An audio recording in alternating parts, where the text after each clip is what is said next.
Yo, what's going on? This is the NOC, the Nerds of Color, and we are back with another ShoPowSho. It's your boy, Kuya P, aka Patrick Michael Strange, the Adobro, the Babinka boy, the leader of the Hala Hala homies in the Cine Gang. And tonight, as you see, I'm missing the amazing Ates again. They're busy. Kataphorric is now in Japan doing her teaching thing. Her plan that was the past 2 years. So she's over there handling business. Once she gets settled in a little bit more, we'll have her back and our time schedules fit. And of course, Viva Valentina with the stuffy spa, putting smiles on a lot of people's faces because she brings back your cherished, loved stuffed dolls. And because it's a holiday season, a lot of people are wanting that comfort again, especially as we get into the fall and the winter time as well. You want your stuffed doll to hug, make you feel good, make you feel warm and safe. So shout out to Viva Valentina as she does her thing. And when she gets some available time, we'll have her back. And so speaking of having people back, this guy, he's been on quite a bit in the past couple of months, talking about his film, The Monsters Without, his other project, No Dogs. I'm talking about the one and only Randal Kamradt. I'm about to bring him on in just a second. So let me get ready on my end. Super excited. This time, it's all about giving him flowers outside of the amazing work in regards to his representation that he's doing within the silver screen with Monsters Without and No Dogs, and just some of the other projects he's put together that we're going to get into. Let me shoot off those air horns. Let's bring him up so you can see my brother, Kuya Randal Kamradt. There he is. Air horns blasting off. It's in post, so I don't deafen him because, as you see, he has the headphones on. I can't deafen him. I need him to still do what he does, so that way he could create the amazing work that he does. Shout out to Randal. What's up, Randal? Hey, how you doing, Kuya P? I'm good, man. Thank you for sharing a little bit of your Sunday with me to drop this episode. To again give you love and light for everything that you're doing. How's it been since last time I talked to you, man? You've been doing quite a bit of the festival circuit. I've been tracking you on IG and all the social. Oh, yeah. Man. How's it been? Yeah, it's been busy. It's been a whirlwind. It's kind of hard to believe it's only been like a month and a half now since the premiere of both Monsters and No Dogs. But yeah, we've been all over the country, shown it in a couple places. It's been amazing. It's still sort of settling in for me exactly what's been going on with these movies.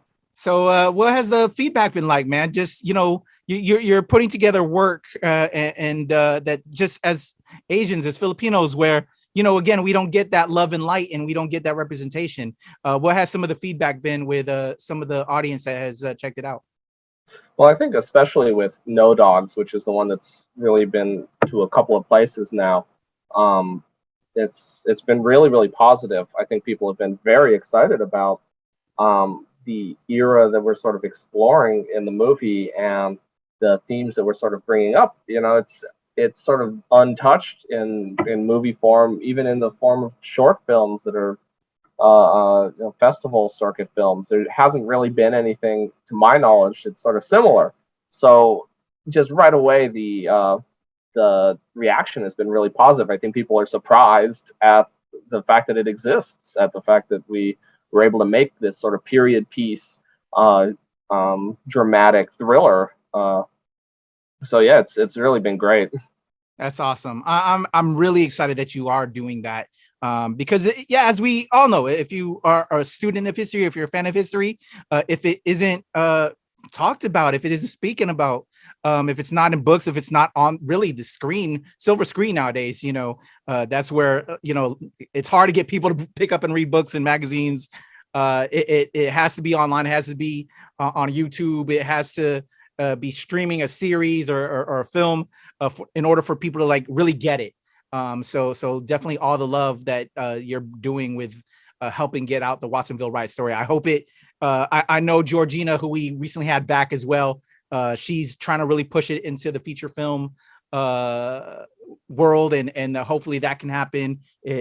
I want it in any form, and with you being a part of that, man, is amazing. But also not to be lost, man. Monsters Without, with the success of Trece, I'm sure that probably helps out a little bit with Monsters Without getting out there. What has some of the feedback been with them and people like diving into wanting to learn more about Aswang and more of our Philippine mythology, if you will? Yeah, well, we had our wonderful premiere at the Los Angeles Asian Pacific Film Festival, and we had a great turnout for that. And definitely, and we got some reviews out of it as well. We're definitely getting seen a little bit. Where things are showing up on IMDb and on our letterbox and everything. So it's getting seen, and yeah, a lot of the time they're sort of referring to Trace, and it's nice because we really feel we're similar to them in some ways, but really we're also not, because Trace is it's extraordinary how far they go with the violence and the horror. That's one of the things I like most about it. Is I'm really impressed by they just went all out with making it this horrifying thing. So, bad things happen to people in that one. Whereas our movie is a very PG-13. Yeah. It's sort of all ages appropriate for the most part, while still having those monsters and hopefully still having those genre thrills. So we really cover the same material or similar material in very different ways. So that's been great. And Monsters Without we've just announced its second film festival appearance. It's a little bit slower for it because it's a feature film. It's harder for a feature film to sort of get around, just because festival will program dozens of shorts and maybe just a handful of feature films. So it takes some time to get those feature film sort of spots. And so our next appearance is going to be in December at the Another Hole in the Head Film Festival in San Francisco, which is a genre film festival, that's really interesting. That's where we're going to be next. It's not an Asian specific themed festival. It's more for genre, for monsters and magic and creatures. Yeah. So it's great that we're going to be bringing it there to that audience, which is really very different from the LA Asian audience. And I'm really glad that it's coming out like that, because it shows the versatility of what we've got, that it kind of fits into both of these niches, Oh, definitely. And I completely agree and think you should, just to widen its birth and scope to reach out to the audience. I love that. You also had me thinking a little bit. Again, I was comparing it to Trace only because that's the only other kind of that's really gotten popular out there with the Philippine mythology and stuff. I do like that it's two different tones, because I can't exactly show my daughter Trece, but I can show her the Monsters Without. So you can reach different audiences with that. But the thought that came to my head, and maybe down the line, maybe kind of like an unacknowledged sequel, if you will. If I would love to see, because you did say you love kind of going like a little bit more horror with it, as Trece did. Maybe we can get it like another Philippine mythology monsters story where you can really go all out, maybe do some Tarantino Rodriguez stuff. I would love to do that. I've been both with this film. I really went PG-13 very specifically because, hey, I don't get a chance to make a lot of movies, so I really have to maximize my potential in terms of audience, and so PG-13 is the playground to play in. But if I was just given my druthers and could make anything I wanted, I think I'd probably have something quite violent. And hey, well, count me in. I'd love to join with you on that. I would love just if anything, just a little something small, but I would love to go all out with you on that. That sounds like fun. All right, well, thank you for sharing that, man. It was good catching up a little bit, but I want to give you your flowers, Randal. That's why you're back. I want to know your story, how you got into this world, and just kind of just bringing these stories to the fold. What makes you tick as a creator? Being a creator myself, I'm always interested in these stories. But before we do that, and since I don't have the amazing Ates with me, they usually kick off these questions. The initial question that we like to do is kind of a play off of that stereotype question we get a lot. That is just, as Asians walking around, where are you from? No, but really, where are your parents from? So like, let's kind of take that question but let's really answer it for ourselves and for our community, because this is centered for our community. But let's also show love to those ancestors that came before. So if you could tell me a little bit before we dig into your story about those ancestors, if you know how you and your mother and father got together. And how they had you, or just any ancestors, grandfathers, grandparents, aunties, uncles, that maybe also even show or shine a light on something they had that then kind of carried in within you? Like, were any of them filmmakers or creatives or just anything of that stuff? Let's show love and light to those that passed before we dig into your story. So if you want to, maybe share about your mom and pop or just any ancestors around there. Sure. Yeah. So, so my mother was born and raised in the Philippines. She lived basically all her life, most of her life in Almeria in Biliran, which is in Leyte. It's a city, it's a town where we filmed The Monsters Without and my previous film for that, Far Away. And so she's lived there all her life. She has a whole bunch of siblings. So I have a ton of aunts and uncles, and I do know that the way and my father is Caucasian American, from the States, from California, and he joined the Navy. So it's a fairly common story in some ways, where he met her while he was in the Navy. I believe that she cut his hair at some point. She was a barber, and they got together in that way. And eventually, here came me, and I was born in San Diego. So she had already come over. My father married her and brought her on over to the States, and so I was born and raised in California. So most of the family that I actually met and knew were my American side, the very Caucasian side. My last name, Kamradt, is a German name, I believe. It's my understanding. And that side of the family, the Kamradts, are basically all musicians, or a lot of them are musicians. Oh, wow. Yeah, so I'm sort of the black sheep of the family in that I wanted to go into movies. My father sings and plays guitar and writes songs. My sister plays oboe. She's played in a couple orchestras. My cousin plays violin. My aunt and uncle play oboe and are in orchestras. My uncle plays the bass. And I even play piano and guitar, and I took piano lessons, as many an Asian child must. And I shed that as quickly as I could, but unfortunately the residue remains, and I still know how to play, and I still know all those notes on the staff. Oh, wow. So that's a sort of blend I have. And the thing about it, though, is that I grew up in America, and specifically in this town that I'm in presently, actually, Fillmore. This is my hometown that I've been at since I was 5 years old or so. And this is a Hispanic majority town, and there's basically no Filipino or even Asian population whatsoever. Even now, it's extremely low, close to zero. And so I went through most of my life really wondering, well, what the hell am I? I had no frame of reference for what Filipino meant. I remember early on asking my mom, like, am I Mexican? Are we Mexican? Because we're brown. And then she told me no, but then didn't elaborate on that. So basically, I sort of was left totally adrift without any understanding of what I was. Basically, I knew in the abstract that I'm Filipino, but it was quite some time before I started to link that up with anything else. Wow. Oh, awesome. This is great. So that's what we're going to get into. Funny story. I was looking at this, listening to similarities between you and I. My parents met. My father's Caucasian. My mom's Filipina, from Cavite. They met while my dad was stationed over there in the Navy. And so Yep. similar story, you and I. Then I was born in San Diego. Oh, wow. Like Okay. you, Balboa Hospital. If you're familiar with that, the Navy base down there in San Diego. So I don't know. It was like, oh, wow. Wow. That's pretty close.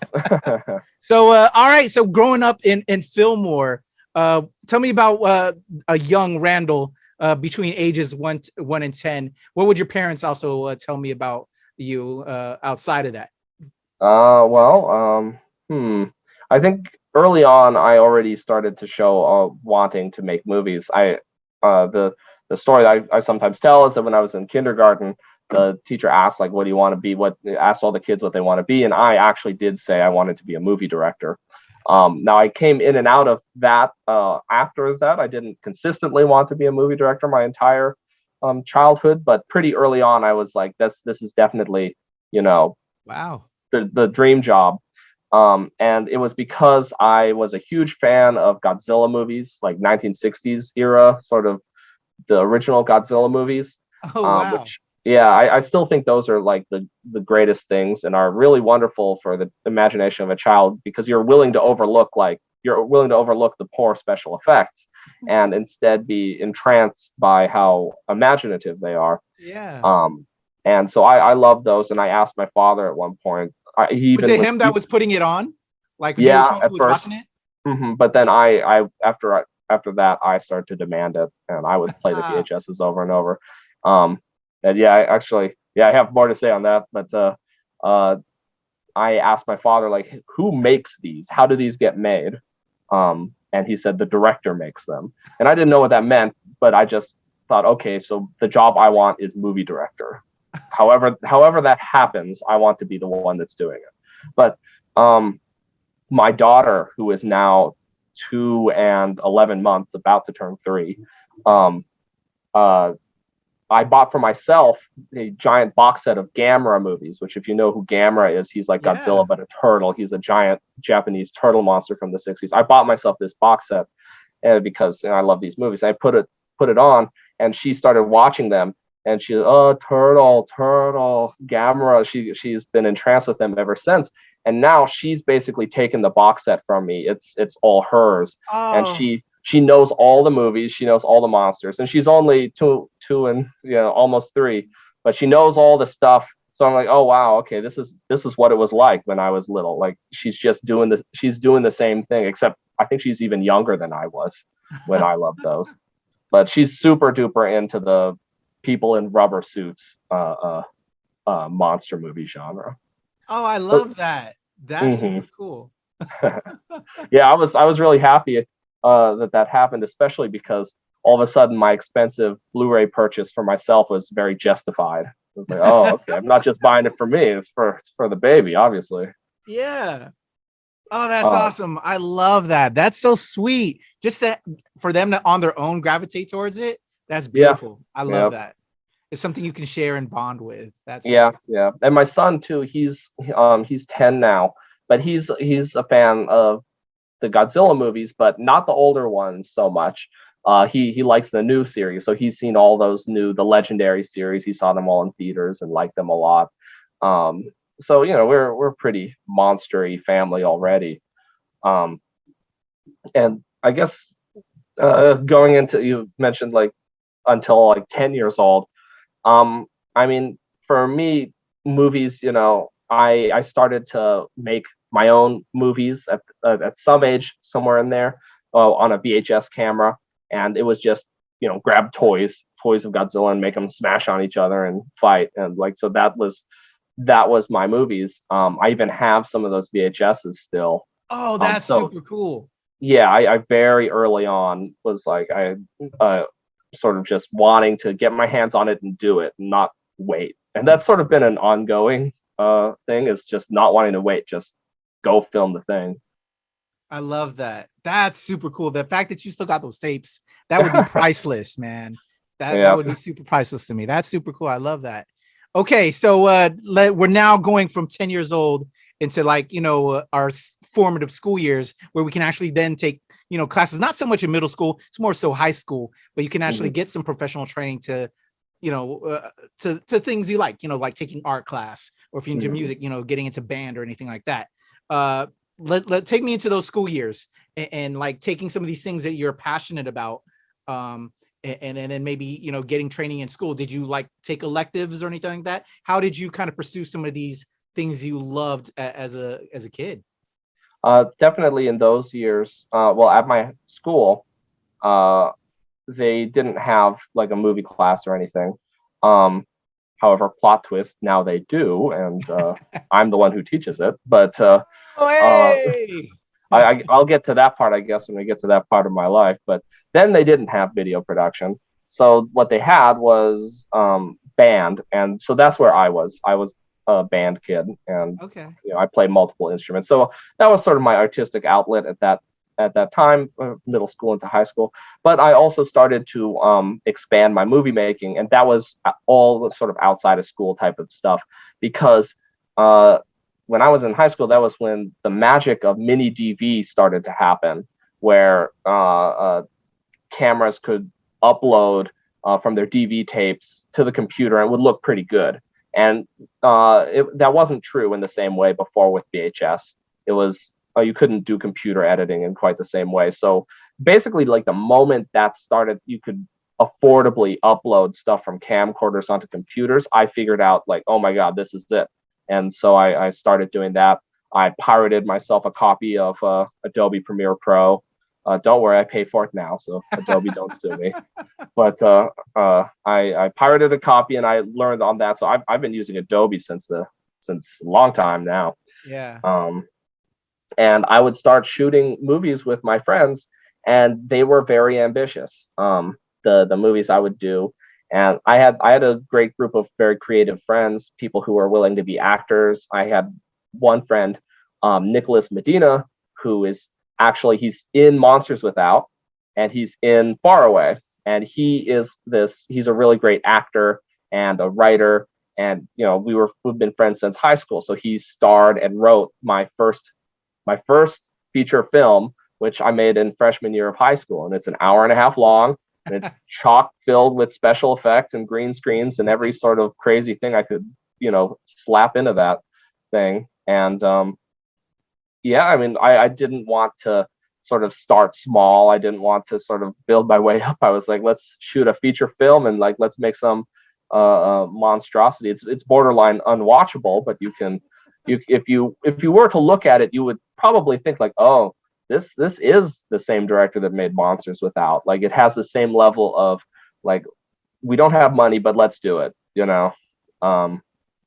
There's a lot of that, and Andrew Riley is in it as well, who is he's in Monsters Without. He plays Richard, and he also plays several of the monsters underneath the makeup. So like these are friends who've been kind of with me on this filmmaking journey for a decade, more than a decade now. That's awesome. Shout out to those good friends that stay with you, ride or dies. I love that. Yep. That's beautiful, man. So shout out to them. All right, so you're making these films and you're doing it on your own. I love that. What did your parents think though? Like, hey, what are you doing? As long as you staying out of trouble, it's okay. What was that like? Yeah, I was a close to straight A student. I had pretty good grades and I tested well, so they didn't really mind. No matter how much sort of time I was spending doing that, which was a lot of time, they didn't really care. They just read the report cards and said, okay, grades are good, do what you're doing. And so that was great. I don't think that they foresaw it becoming a career, but also they weren't all that against it. I know that the sort of oftentimes sort of Asian American artist story is that you're not being super supported. In fact, you're getting a lot of pushback. I didn't really have that necessarily. I mean, I got general sort of apathy, really, of like, oh, do what you do. My father, he's a computer programmer now, and he's been a computer programmer forever. But he wanted to be an artist. He is an artist. He plays music, he paints, he does all these things. So he's definitely not going to be the one to be like, art's no good for you, son. You got to learn to computer program. And his point of view was a little bit more like, well, if you can make it work, you should. So, and he's been very supportive of me. I mean, even now, for a long time now. So I'm sort of living his dream, since he had to put things aside a little bit and couldn't be that artist forever. I've managed to hang on and continue being Mr. Artiste for quite some time. That's awesome. How about mom though? Filipino mom. Yeah. They're probably the little bit more stricter. It's all good. No, my mom just, I think she just felt like since my grades were good, just whatever happens, good. Whatever's going to work for me. I think she just sort of trusted early on that I would figure out something that would make sense as a career path. So Okay. she's pretty support. I mean, I'd say she's even more supportive now, and she was pretty supportive then as well. So. Excellent. Okay, so that makes this question easy then. When we get ready to graduate from high school and we go off to college, where did you choose to go to also maybe benefit? Well, to go towards that filmmaking that you're already kind of doing to maybe make it more of a career. What was that like? Well, that's where it gets a little real like off the track here. Yeah. Is that I didn't go to school. I didn't go to college. Okay. I sort of wanted to continue doing what I was doing, which is just make movies as quickly as possible, as cheaply as possible, with whatever resources I had. And now that I'm a teacher, and now that I have, I can look back on it.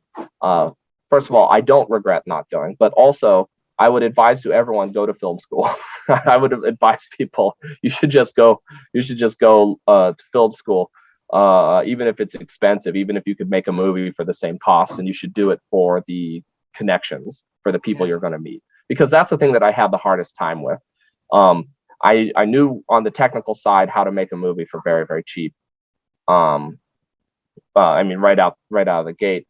But what I didn't have when I started trying to make movies out of high school was actors, professional actors, crew members, contacts. I didn't have people that I could really rely on. I had my friends from high school, but they're not, professional actors and crew people and all of that. So I was really sort of swimming in the dark for a long time, trying to figure out how I could make movies. I had a little bit of money that was supposed to go to college, but that I had instead chosen, like, hey, I think that since it's do or die for me, I'm making movies no matter what. It's gonna be a better bet to just put this towards the movies. Part of my reasoning for that really was that with film school, sometimes you sort of learn how to make movies at a certain production level, at a certain sort of minimum level.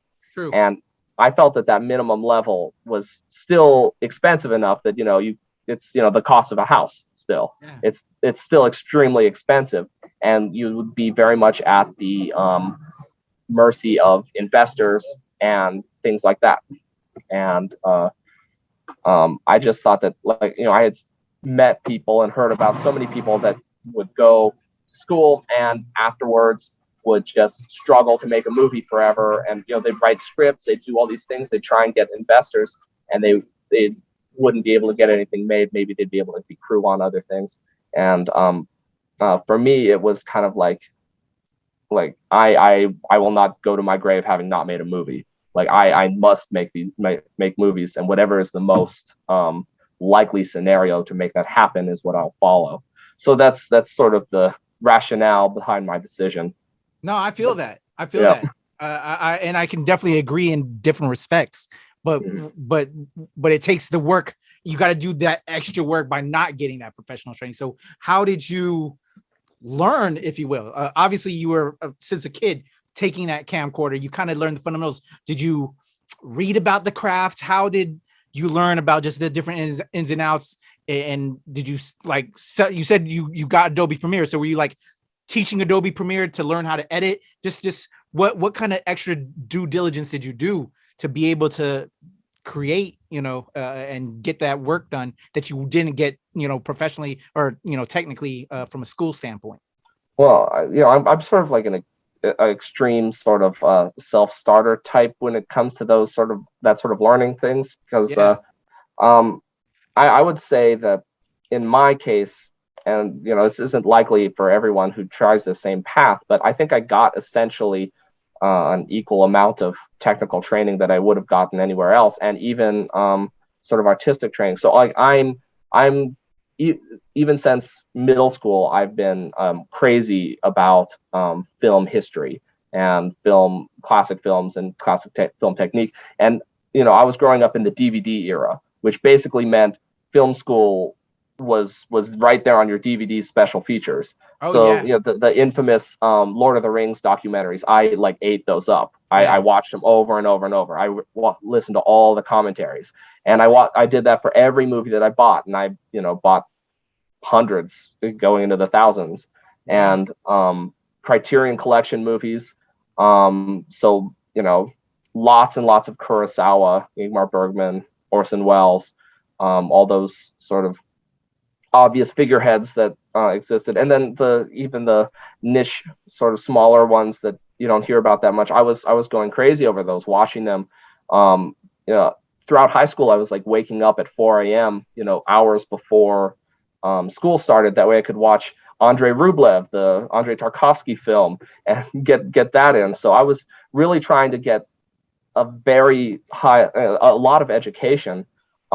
Sort of before I even graduated high school. And that sort of continued. I mean, I'm still just constantly buying movies and watching these things.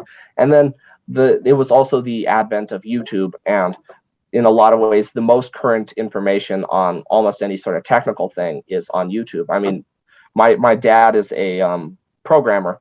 And I mean, he's often mentioned, and I feel the same way, that, if you want the most current information about something that literally got invented like last month, it's not on a manual. It's the teachers don't even know it. You have to go onto like a YouTube channel where there's some person who has been up all night figuring out the ins and outs of this software and can tell you. So I was really sort of doing that.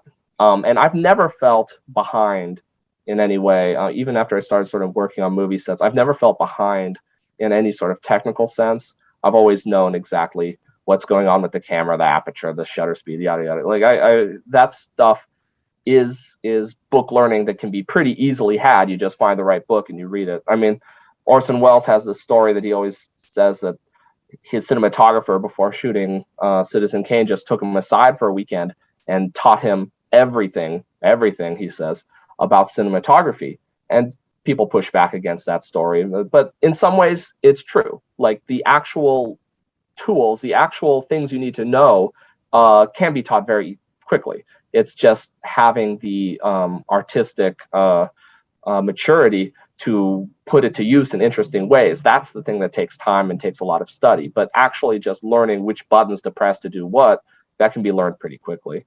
So that's sort of how I compensated for not going to film school.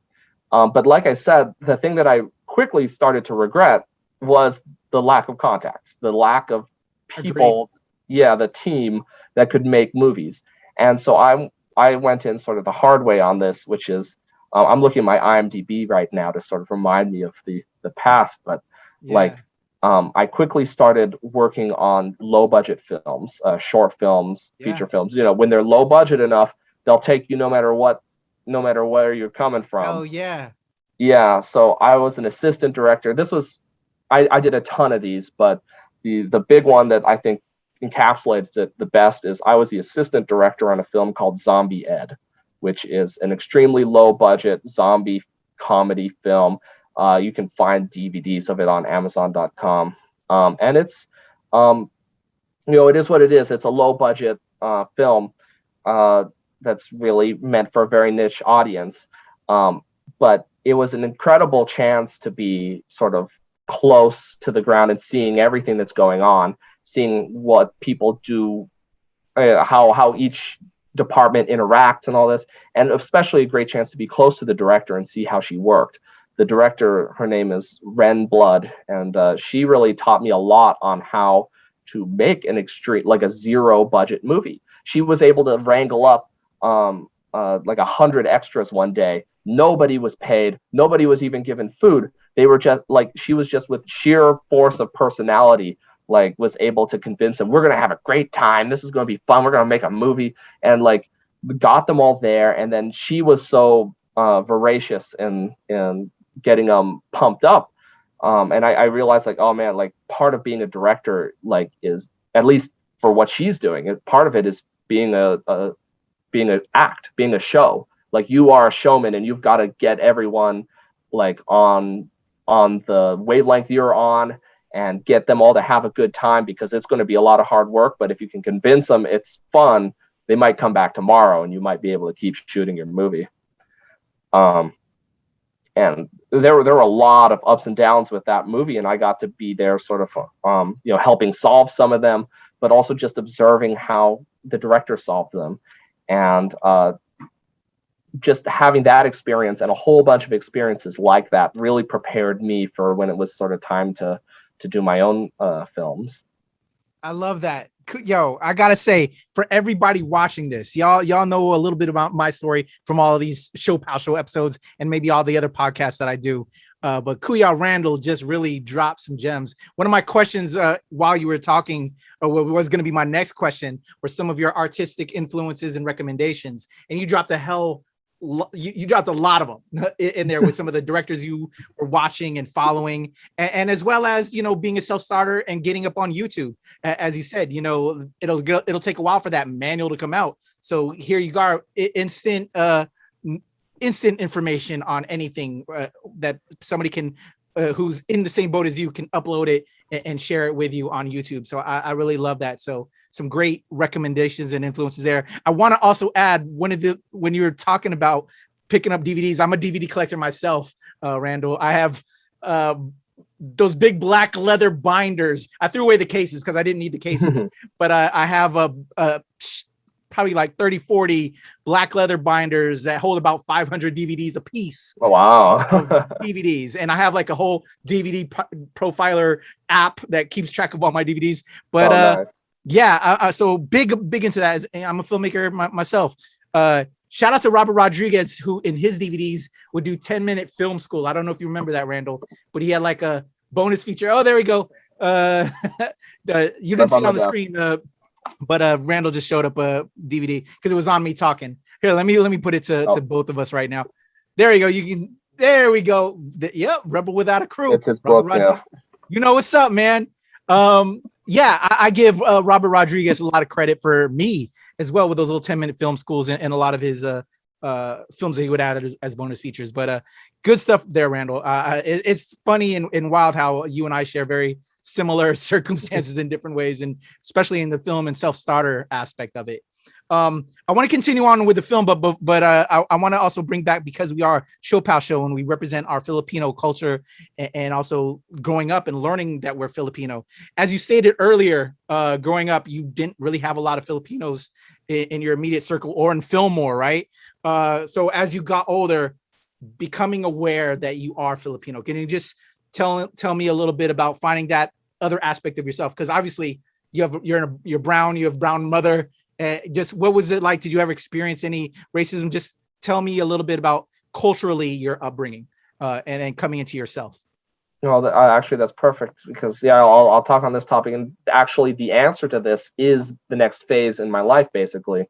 So, and in terms of racism that I'd experienced, I think it's a common story as well, that I think basically I was experiencing various forms of racism throughout, but I was not in any way aware of it. It wasn't really clear to me that that's what was sort of happening, but definitely a lot of exclusion I was feeling.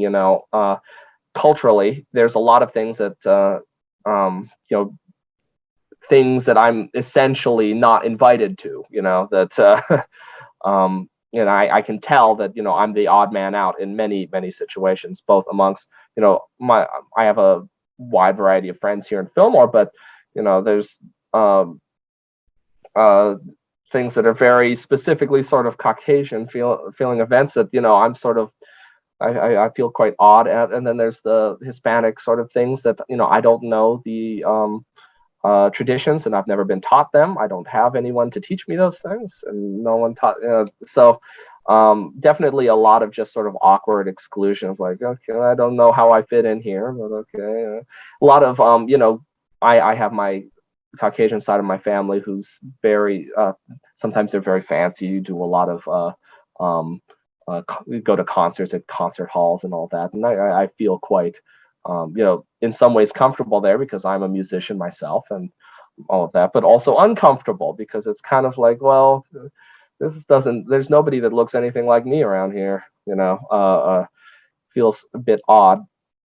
So there was never any overt sort of racism, especially because only a few people even knew what I was. Most people didn't know I was Filipino or Asian in any way, so they just knew that I wasn't whatever they were.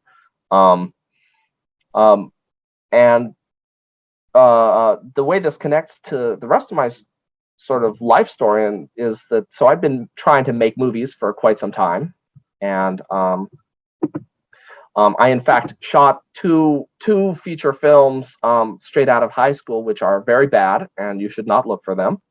Um, but they were also part of my training. You know, I consider them to be my film school, except they were way less expensive than film school. Basically, I went out and rented a camera, an HD camera. This was new to me, was HD. Like, oh wow, we got more pixels. I rented HD cameras. I had to deal with wooden nickel and rent out a grip truck, and got myself a cinematographer. Things that I had learned from Zombie Ed and other movies. But both of these were really not very good. They were very much learning experiences. And when things started to really come into focus for me was I think I was 23 or 24, and my grandfather got sick, and my grandfather on the Kamradt side. So he got sick, and so me and the family, we spent most of our time sort of taking care of him and hanging out with him. And it was at some point during this, which was sort of like a pause moment in my life. I wasn't really making any movies or doing anything exciting during this. My mother suggested, hey, you know, you have a lot of family in Philippines. Why don't you come home and go to Almeria and make a movie there? And like, it finally clicked for me, like, oh, you know what? I should do that. And I hadn't been to Philippines in like a decade at that point. I had gone a few times as a kid and barely remembered it.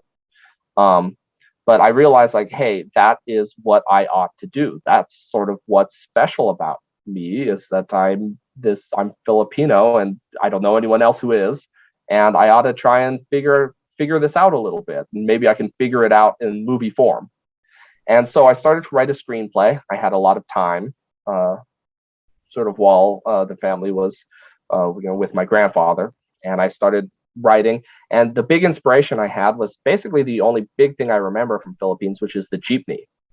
The jeepney, I remember as a kid being like, wow, this is the greatest vehicle, because the jeepney looks amazing and it doesn't have seatbelts. And this, you know, a lot of them, the seats are facing inward in this really sort of cool way, because it sort of, you know, brings you together.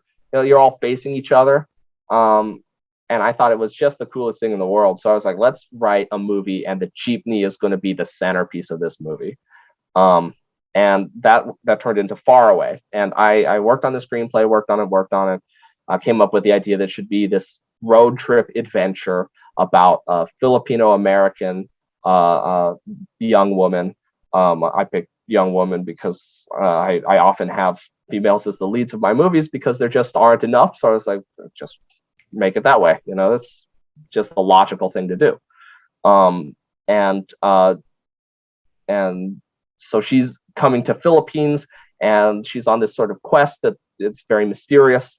And, you know, in some ways it mirrored what I was expecting to sort of experience. I wrote this script sort of thinking like, okay, she's going to the Philippines for an adventure and she doesn't know where it's going to take her. That's what I'm doing as well.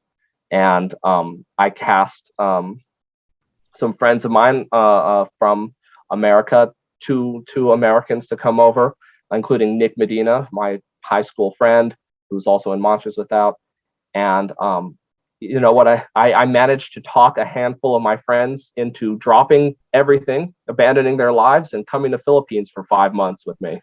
And so we all went on over there, and basically the big sort of adventure of my life began, which is sort of learning who I was and learning where I came from. I went in essentially with no knowledge of the Philippines other than that jeepneys existed, and we were dropped in there for 5 months, and not just in, you know, Manila, where it's, you know, you can still conceivably get some of the same lifestyle as you might in America, but we were in the provinces. We were in Biliran, and that's like a long airplane flight to Manila, then a small airplane flight to Tacloban, and then a 3-hour drive up to our island. So, by the time you're there, you really feel like I'm as far as can possibly be from America. Wow. Yeah.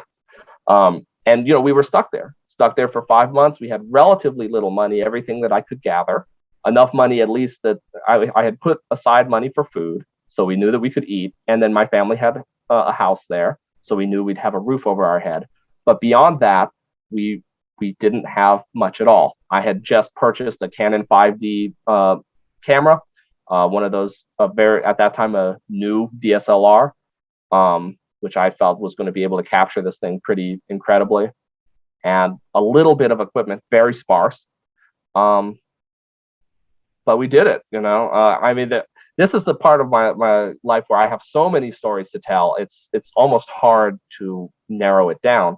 But I guess the key element that really connects it to my Filipino heritage is a few weeks into being there, me and my friends, we had sort of not left the house that much. We were staying in the house a lot. We didn't really know what to do or where to go. We were so sort of,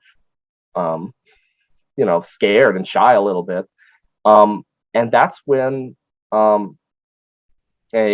young woman who is now my wife, she came to our house, and she's a teacher at the local school, and she asked us to be judges for their school film festival. We had met a little bit earlier because of working on the movie, and she knew that we were working on a movie, so she invited us to go over there. And we had an incredible time. We were like judges for this film festival over there. And then she showed us the town and became sort of our best friends there, our best friend there for both me and my friends. And then we started to make connections. Not only like I connected with my wife Malu, but everyone on our group we met people around the town and started to make friends and started to be able to go places. And I started to really connect with the place and go all over the island, meet a lot of people, learn traditions, learn all sorts of stuff. And we were doing all this while preparing a movie. And yeah. Have I rambled on a bit long on this one? No, I love this. This is absolutely fascinating. Amazeballs. I got to tell you, Randal, you better not do those friends wrong. Those have to be the greatest friends ever, to just give up life for like 5 months, head over to the Philippines and just hang out and just create a film. That is so sweet. So wow, bro. That's super cool. Did any of you speak Tagalog at all either? Like, no. Did you even know the language? Wow. No. That is crazy. My mother was with us as well, but she sort of was doing her own thing, hanging out with her family. So we were really a lot of the time out on our own. But luckily in Philippines, almost everyone speaks English. Awesome. And especially my wife, she speaks really, really good English. And she tells me she doesn't know why, but she speaks very, very clearly in a way. And also Tagalog and also Visayan. So she quickly became sort of the one telling us what to do, where to go, and talking to other people for us if needed. She basically became part of our friend group. It was very interesting because we were a tight-knit group of 5. And then she came in and just became the 6th one, and we didn't miss a beat. She just right away was like just one of us. And it took a lot. It took a lot of work, but eventually we prepared everything and put everything into place, and we started shooting the movie. And the movie was I think it was 40 days of shooting. We shot for 40 days. So a long time. So this is like a month or 2 in? How many months in? So we were there for 5 months, and we prepared for 3, shot for 2. Wow. So the final 2 months? Yeah. And the 3 months of preparation was not all like every day preparing as hard as we can. A lot of it was just, let's live here. Let's just be here and meet people and do things. And see the sights. And that really helped, because by the time we were filming, we lived there. We knew, like, hey, this is where this is where we knew a lot of different good looking locations and all of that.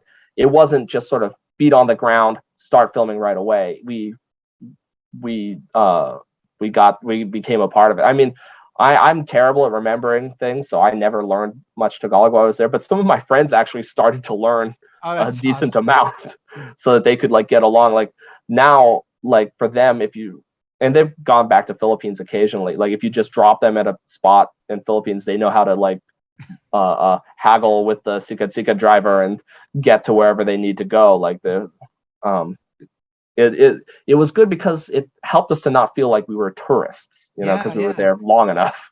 Yeah. So in that regard, you were there to, get away a little bit, make a film and help out obviously with family, like you said. But again, you didn't know who you were a little bit. What was that connection like outside of the film, but like, and then finding this woman who would later become your wife, but like culturally, did you feel like you became more of a person and like learning about those roots through the eyes of having Malou help you as well, I would assume, Yeah. I mean, it really changed me as a person, really. It changed what sort of my priorities were, what my focus was, what I thought was important, and all of that. And especially, going to Philippines, which is an incredibly friendly place, and the people are really very lovely. But I mean, it is a country that is beset with problems, with difficulties, and with poverty, and all of these these difficult subjects. And being with Malou, I wasn't seeing it so much from an outsider's perspective as right from the inside, and seeing how intrinsic these problems are. They can't be easily airlifted out. And I became very concerned for sort of Philippines, and it sort of gave me topics to talk about and to think about and make movies about. You, as an artist, often you spend a lot of time sort of looking for what you are about as an artist and everything. You learn all this technique, but that doesn't help you necessarily. In Philippines, I really started to find something that I could believe in. Wow. So because you were there making a film in the Philippines, set in the Philippines, did the screenplay change a little bit? Oh yeah, with insight from Malou as well. Yeah, I mean she deserves a credit on it. I mean, I gave her she didn't want a full credit on it, but she basically she rewrote quite a bit, and she did all the translating. So a lot of it is in Tagalog, and she wrote all the Tagalog based on what I had written. And then when we were on set, since I don't speak it, I would block the scene and choose the camera angles and everything. And then if it's a scene with a lot of Tagalog, she would sort of take over and work with the actors on that. And in our area, people don't speak so much Tagalog. It's mostly the local dialect of Visayan. So even the actors were a little bit like, how do you say this? Like when it was a Tagalog line. But so yeah, yeah. That's amazing, dude. That's a film in itself, I have to say. Just that your story, your life story, and going with 5 friends to go make a movie in a let's quote unquote, we know what the film, it's kind of like third world in a way, and just everything. Just that is a film in itself, brother, that I would love to see. And you go to make a film and you get embraced with the culture, and then you have a love story, you and your wife finding each other, and then y'all make a film together. That's a film, brother. I would love to see that translated. I'm gonna get with you on the rights on that. So what was the name of this film? And then let's talk about making that, finishing it out, and then moving forward with other projects. So I believe that was Far Away, if I'm not mistaken. Far Away, that's right. And it went to the Philadelphia Asian American Film Festival. Like, after we finished shooting it, we said our goodbyes, which was very tough. Especially, it was the toughest goodbye I've ever had by far, obviously, saying goodbye to Malou, because she couldn't come with us, at least at first. And I promised her I'm going to come back, but and what guarantee does she have? It's hard from her perspective. And I went back and started editing, and just editing every day. I basically became a hermit. I went up to my dad's, who at that point lived in Seattle, Washington, and I did nothing but edit all day long. And I had a lot of footage, a lot of incredible looking footage. I just to turn back slightly, like I remember while I was filming there in Philippines, thinking to myself, like this is it, like this is my chance, like making this movie. Like if I blow this, I'll never get another one like this. And so in editing, I was also thinking, I've got to really maximize this thing, because if anything's going to help me break through in any way, it's going to be this movie. And it's not like a fairy tale thing where a movie helps you just poof break through and you're a rich and famous director. But for me, it changed everything, because when it got finished, it got into some film festivals, not a lot, but a few. And all of a sudden, I was a director who had a movie that you could watch. It got onto Amazon Prime Video, where it played for a while, and it's on IMDb, and we did a Blu-ray release and everything. And it just changed what I was able to do in terms of getting collaborators interested, in terms of getting actors.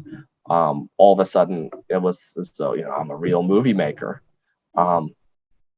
Before it came out, once I had finished editing, I went back to the Philippines as quickly as I could, and I stayed another 5 months, but without a movie to shoot, just to hang out with Malou. And that is, I told you a little bit about this one before, but that's when the hurricane happened, and that's when I started to write Monsters Without, or plan out Monsters Without, while I was over there with her. And then after those 5 months, I went back to America, and we started getting all the paperwork going to bring her over and get married. And we had our wedding, and our honeymoon was going off to Philadelphia for the Philadelphia Asian American Film Festival, where we premiered Far Away for the first time for an American audience. And I think we got a little bit addicted to how wonderful and fun film festivals can be.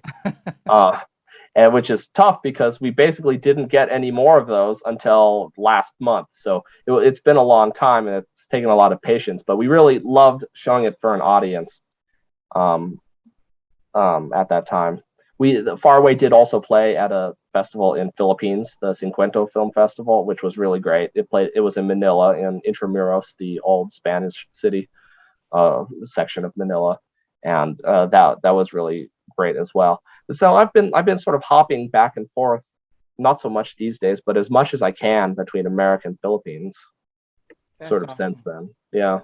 I love it. Wow. I just love I love your love story, to be honest with you. Like, again, the fact that y'all met and then you came back and then you went back to see her, obviously big reasons, I'm sure. And then you come back, you get married, and then you had the premiere, honeymoon, take it to the Philadelphia Film Festival.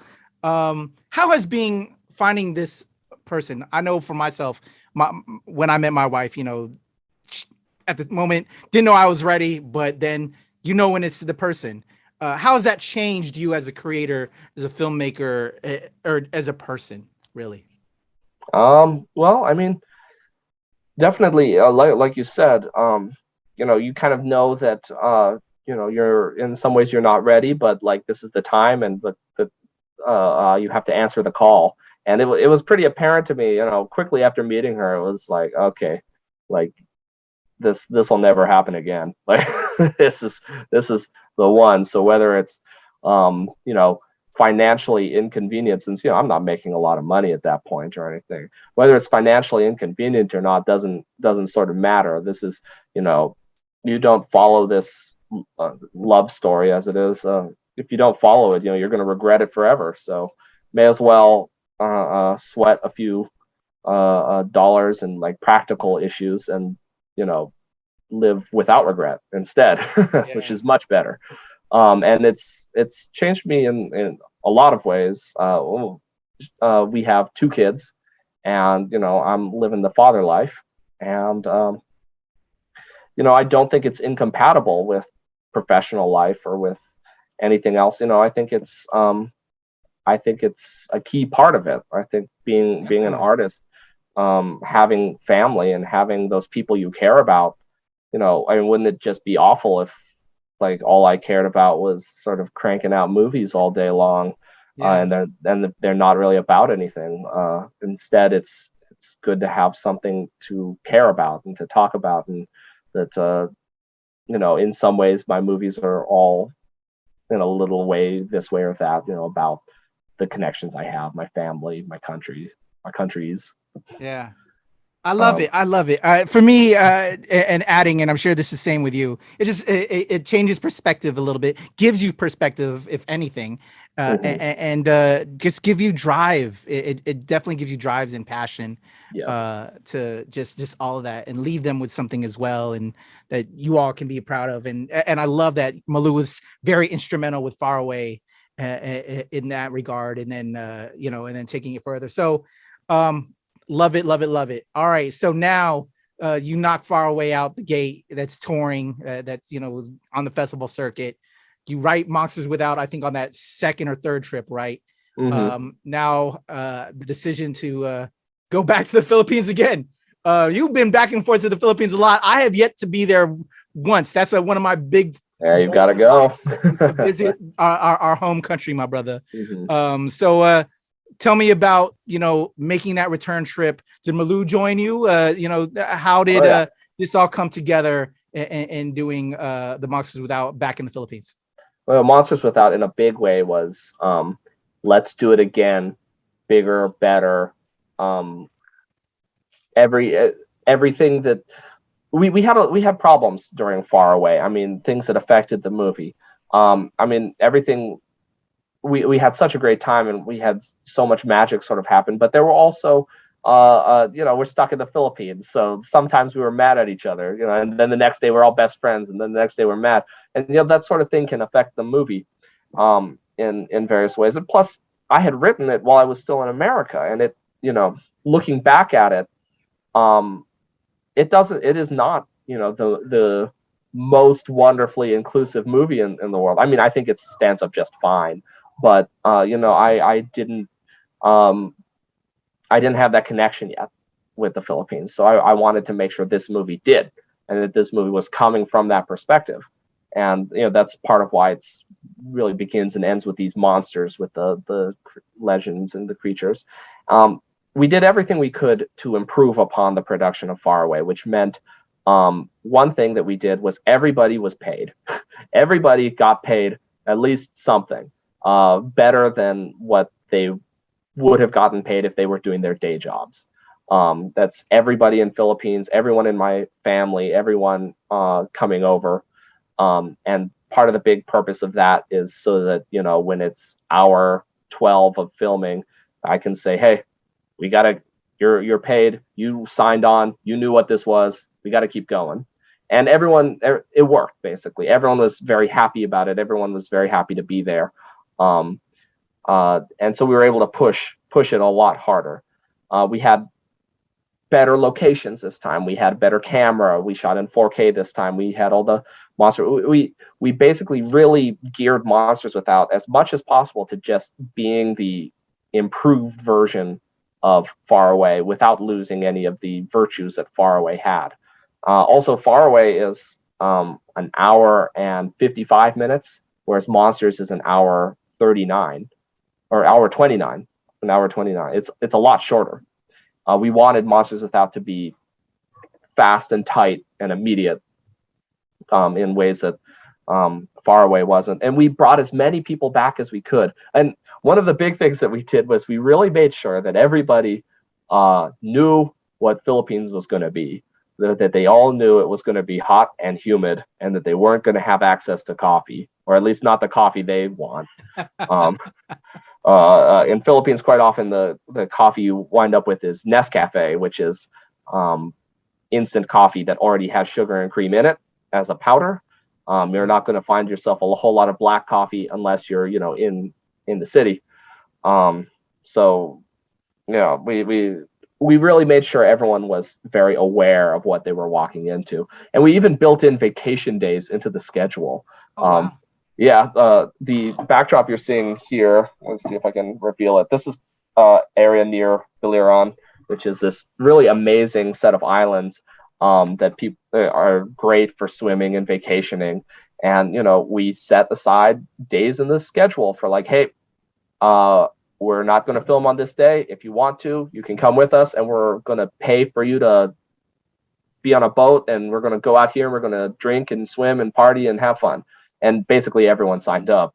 And we did a handful of those, like real, like let off steam days, because, we're in Philippines. So for a lot of the people, even the people who are locals, because they're not always local to that exact area, it's not like they can go home on their day off. It's not like they can go chill on their couch.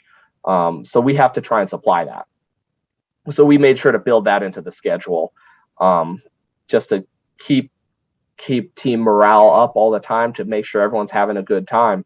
And I think it worked. Did you have lodging for them? Like, yes.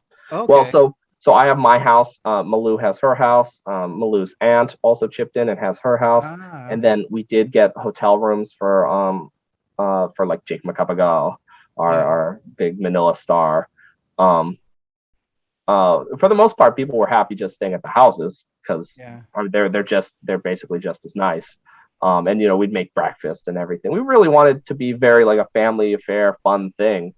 We want everyone to feel like they're being on some sort of crazy work vacation, like you're having a good time, you're seeing lots of sights. There's work involved as well, but we wanted to have that sort of cushion to it. Amazing. Wow. What would you say is the biggest difference between like Far Away and Monsters Without, in regards to the filmmaking aspect, or lesson learned maybe through all of that? What I just described is probably the biggest lesson, was like, Gotcha. like how can we make it so people are happy all throughout? Because during the 2 months of filming of Far Away, we had a couple of times when it got rough, when actors were not at their best and not sort of happy, and we all worked through it. We all got through it, but we just wanted everyone to be a little have more fun, and so that was a big thing that we tried really hard to make happen on this one. I think it worked. Gotcha. All right, so you knocked both these out, man, and on low budget. So like making films. So like how are you filmmaker? But then as you said, what took you back to teaching at your school and creating like a film program there for them to learn? So tell me how you making this a living, and doing films when you can. So the next sort of phase of my life is, like you said, like I came back after filming Monsters Without. Monsters was some time ago, really, even though it's just coming out now. And I came back and I was 100% broke. There was no more money. It had all gone into the movie. And I'm basically financing the sort of pay as you go method of anything I can generate or any funds I can raise from investors or anything. So it's very, very cheap, and a lot of it's coming from me in some form or another. So I needed a job as quick as possible, and my wife is a teacher, and she quickly was able to start teaching in America. And it had gotten we were still living in my hometown in Fillmore, and it had sort of gotten around that somehow and possibly I was still making movies. And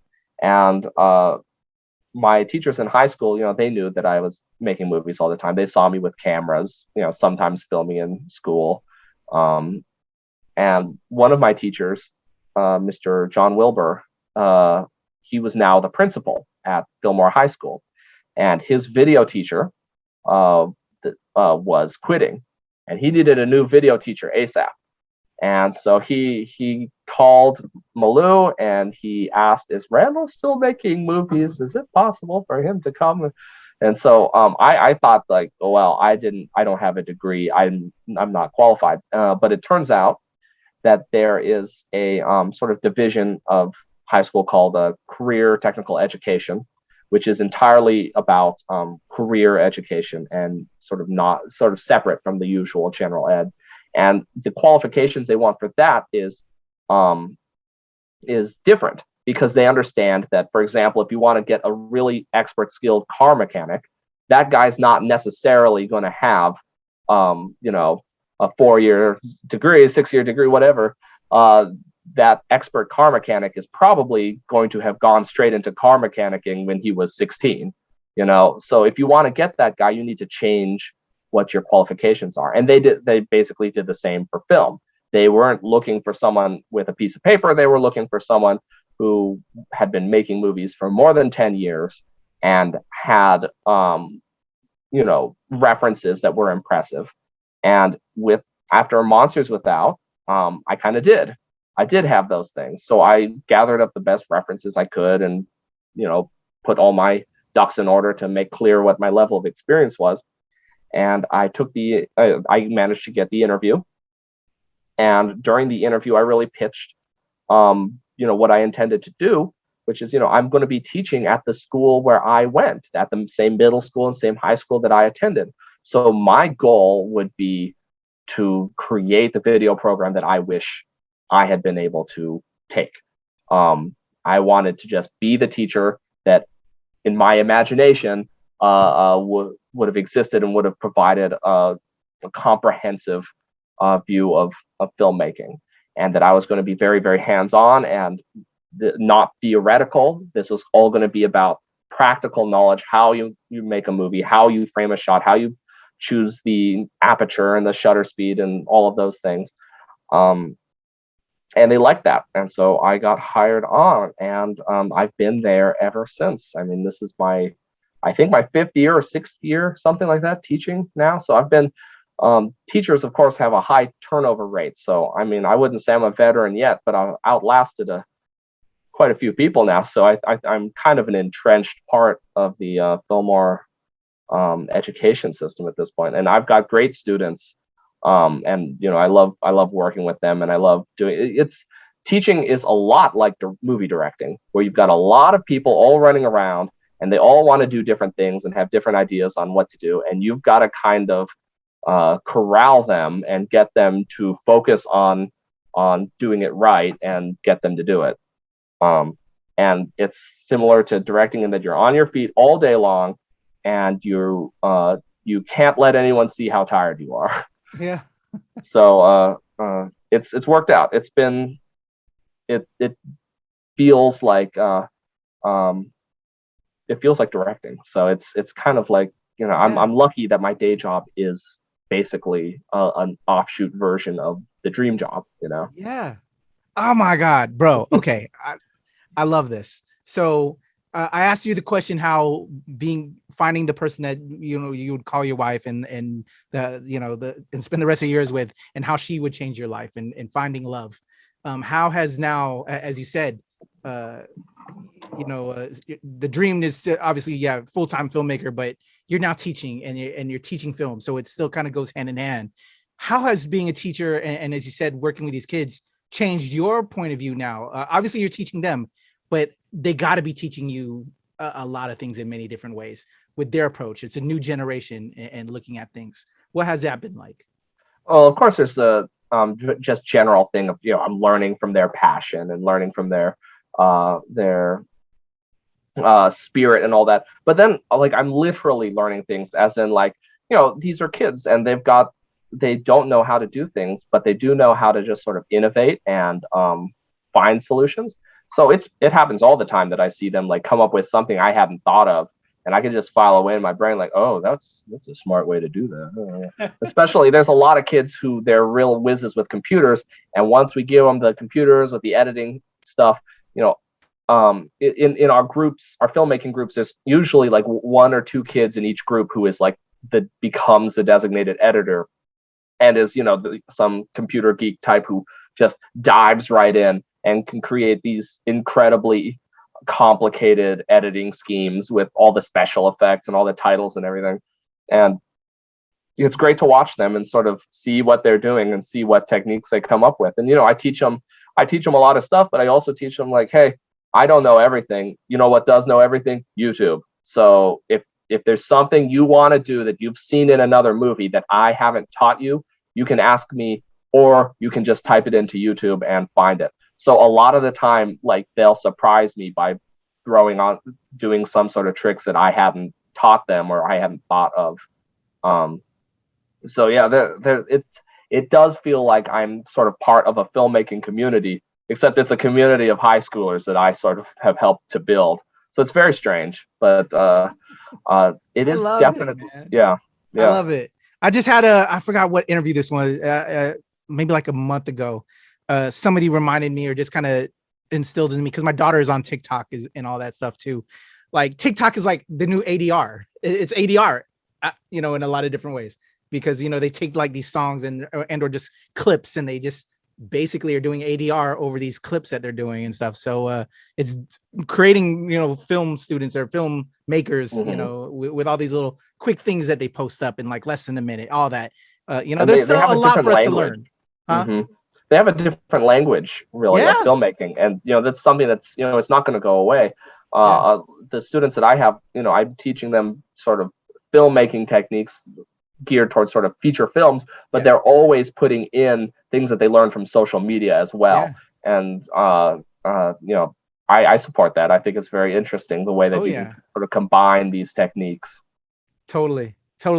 Man, Randal, just your whole story now, like I said, I have not removed myself from that thought now, but I think like what you just said, where we come into now with your story being a teacher and at your school that you grew up with and all of that, just that kind of full circle moment.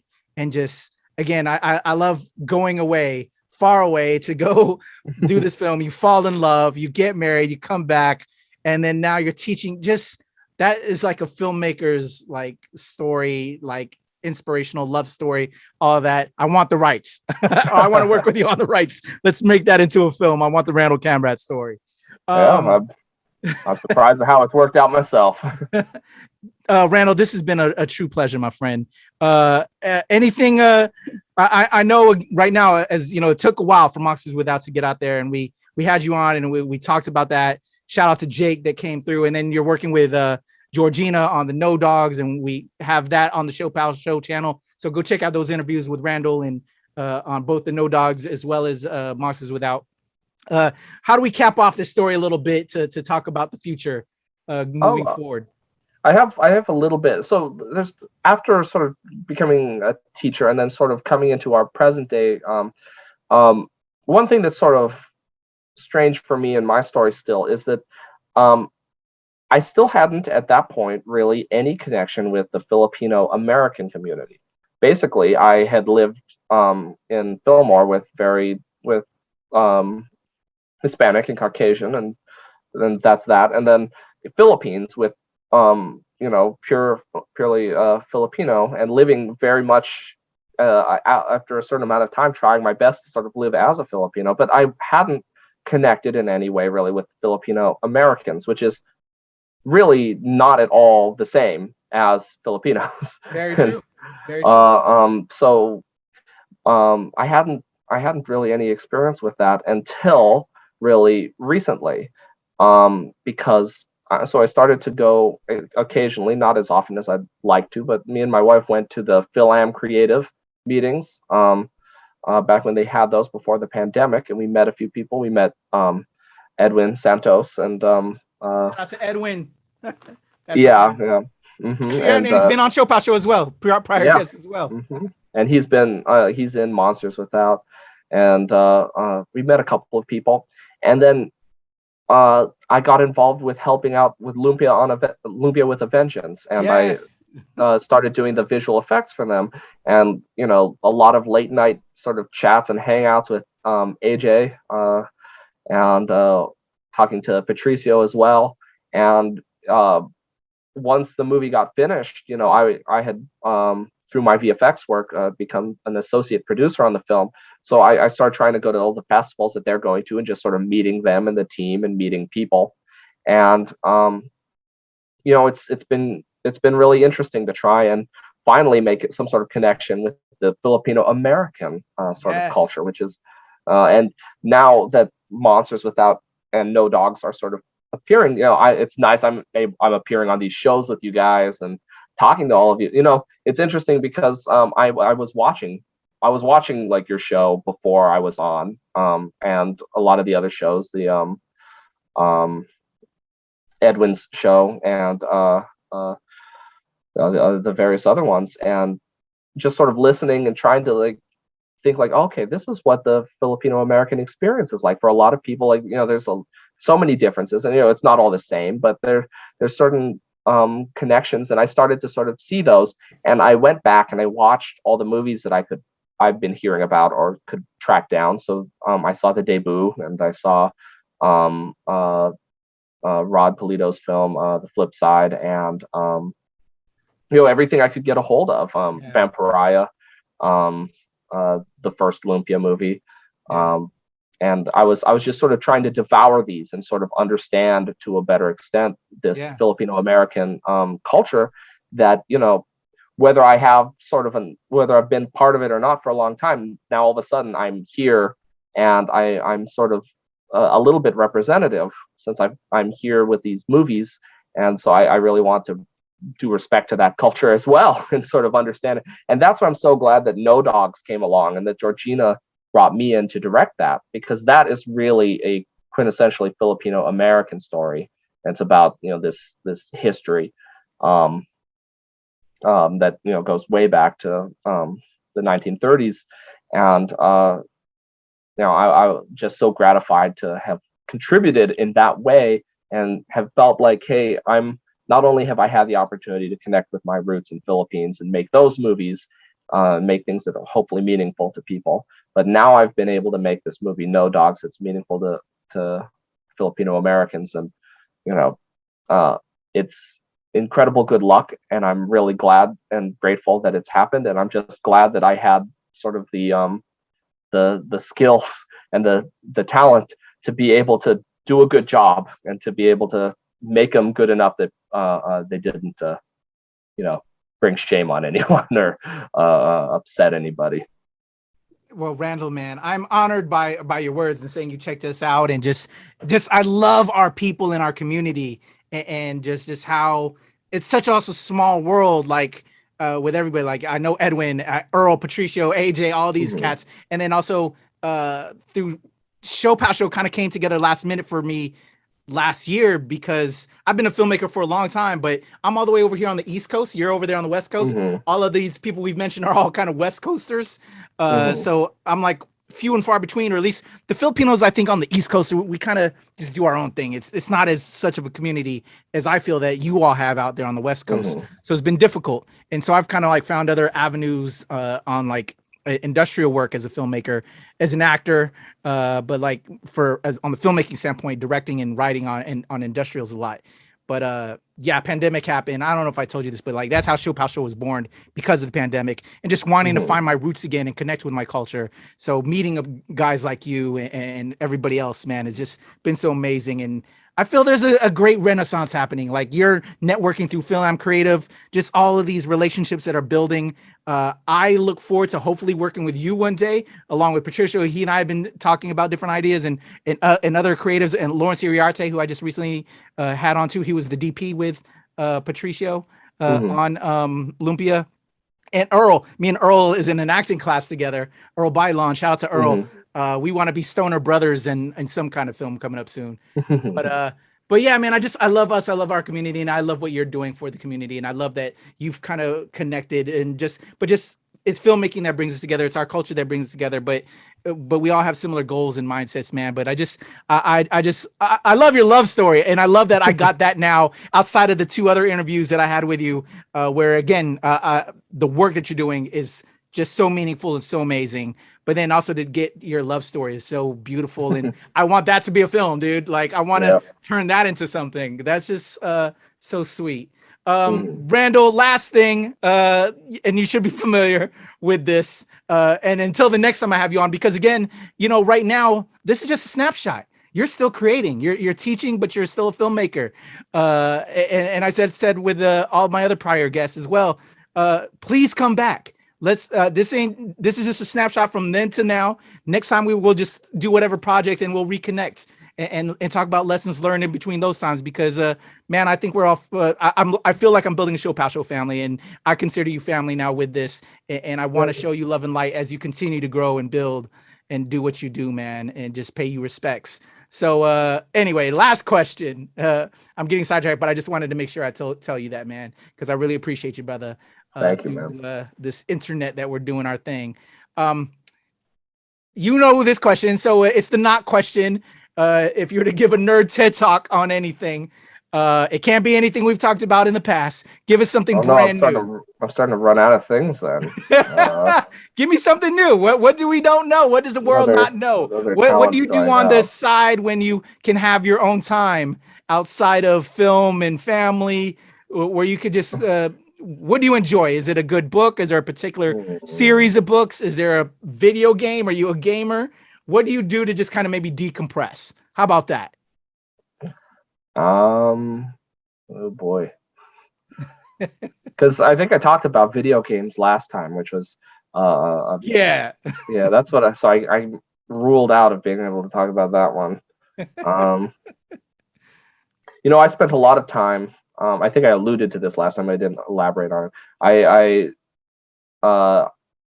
I never really enjoyed being sort of a classical musician, being sort of piano, but I did start playing in bands after I graduated high school. And Okay. This is you good. know, being so I think I could do a pretty bad sort of TED talk on what it's like to be in a crummy band. Not a crummy band, but a Why does it gotta be small, crummy? You're good, man. Give yourself some props. not famous band, and what it's like to do, endless thankless gigs and endless battle of the bands. Because simultaneous to my filmmaking journey, I was doing that, Yeah. and I sort of gave up on it eventually because it was time to try and really focus on movies. But yeah, I love playing music. I love being in bands. I love playing shows. It's just it sort of never took off. And by the way, most of the guys who came with me to do Far Away, that was my band. So like we were a band, and I was like, hey band, like let's just stop this and go make a movie. And so we left. We went to Philippines, and I mean we even played a little bit of music in Philippines as well. Of course, in Philippines, so they have the most amazing cover bands who are like unbeatable. Oh my gosh, yeah. Yeah. What are some of your? I got your film influences through our conversation. What are some of your music influences? What kind of genre of music are you into, or do you idolize? I'm the most sort of boring classic rock white guy deep down. So it's all Beatles, Led Zeppelin, Queen, Jeff Beck, those type of things. That's what I listen to. That. I'm an 80s baby, man, so that's what my parents were listening to, so I'm all about that. There's so many similarities, like when you were saying I don't know who was in Seattle, but I lived in Seattle for a time because that's where my dad is from. Okay, well, yeah, that's where my dad was living for a long time. Nice and rainy over there. It's very interesting. It's so many similarities. Good mood. Yeah. That's awesome, dude. Well, again, Randal, another amazing conversation. I learned so much again.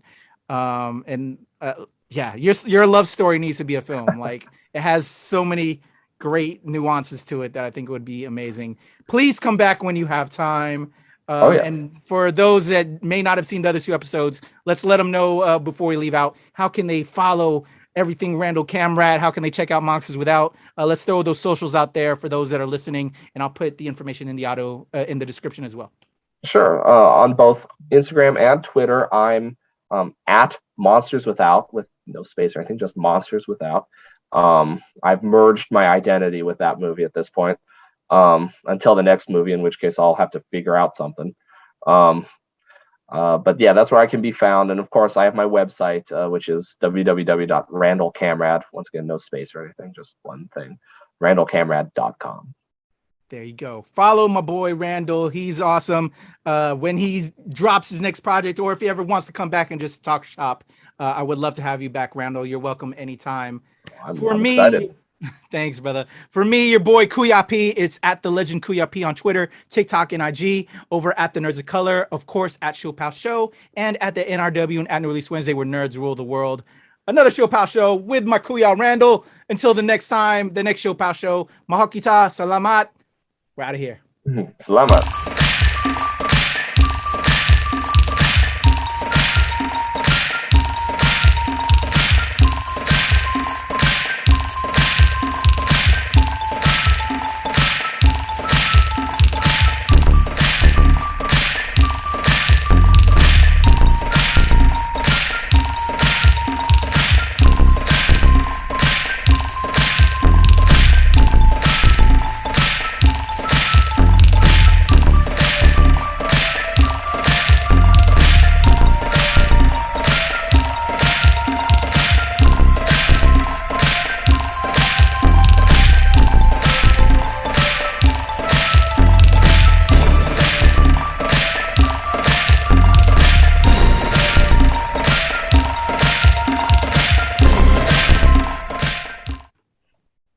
Hey, this is Randal Kamradt. I'm going to be on the ShoPowSho with Kuya P.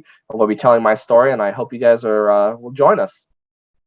Hi, I'm Randal Kamradt, writer and director of The Monsters Without, and my Filipino heritage, to me, it's all encompassing. It's something hard to put down exactly what it means, because how can I know the world sort of outside of it? But I was born and raised here in America, and it took me a little time to sort of connect with my roots in Philippines until I went back there. And once I did, I sort of found the answers to a lot of things. I discovered myself that sort of existed outside of what I had defined myself as.